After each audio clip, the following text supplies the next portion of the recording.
Coming in, Rajasthan Chief Minister Ashok Gehlot gives his first statement on the Pulwama widows' row.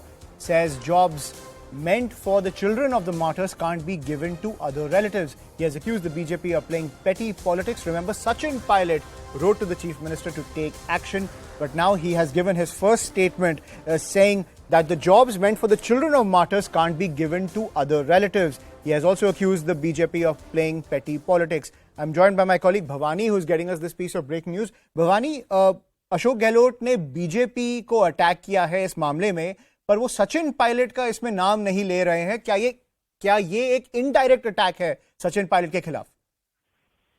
सबसे पहले तो देखिए कि ये गहलोत सरकार का कंफ्यूजन देखिए कि एक सरकार किस तरीके से फंक्शन कर रही है.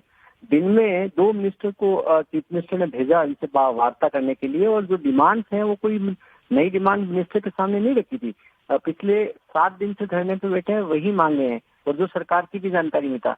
मंत्रियों ने धरना स्थल पर वार विडोज से ये वादा किया कि जो आप मांगे जो आपने सरकार के सामने रखी है उसको पूरा करने में सरकार को कोई परेशानी नहीं है, और हम आपकी मांगे सारी मान रहे हैं, पूरी कर देंगे. उसमें वो मांग भी थी जो सरकारी नौकरी देने की मांग दूसरे रिश्तेदार को कर दी थी कि उनके जो माइनर है बच्चे, उसकी जगह उनके रिलेटिव्स को दे दी जाए. तो सरकार की इसमें कोई दिक्कत नहीं है, हम नियमों में संशोधन करके दे देंगे.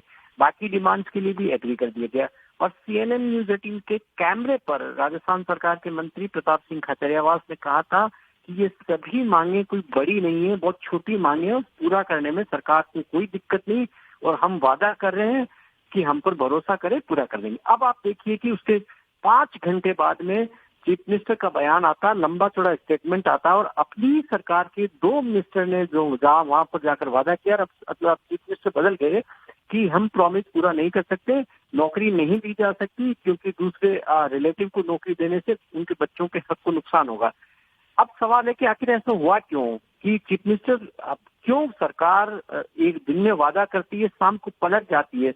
अगर सरकार चीफ मिनिस्टर जो अब स्टेटमेंट जारी किया, तो अगर क्या ये पहले जानकारी में नहीं था कि हम ऐसा नहीं कर सकते हैं, तो मिनिस्टर्स को क्यों भेजा गया, क्यों उनसे प्रॉमिस कराया गया?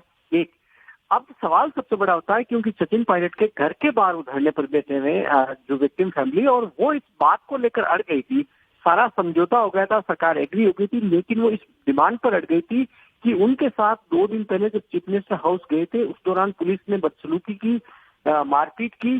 तो पहले जो जिम्मेदार उसमें पुलिस अधिकारी कर्मचारी, उनको सस्पेंड किया जाए इन सारी मांगों को पूरा करने से पहले. इस बात के लिए वो अड़ गई. उसके बाद में टकराव की स्थिति हो गई, तब से वो धरने पर बैठी हुई है. उन्होंने कहा कि जब तक सरकार लिखित में नहीं देती तब तक नहीं उठेंगे, लेकिन उससे पहले उन पुलिस कर्मियों को सस्पेंड करे. और यही से टकराव की नौबत आई, और क्योंकि वो सचिन पायलट के घर के सामने बैठी थी, और जाहिर तौर पर नाराजगी थी क्योंकि सचिन पायलट का लेटर लिख चुके थे, और अशोक गहलोत को लग रहा था कि ये फैसला दबाव में हो रहा है और इसका क्रेडिट कहीं न कहीं सचिन पायलट को जाएगा.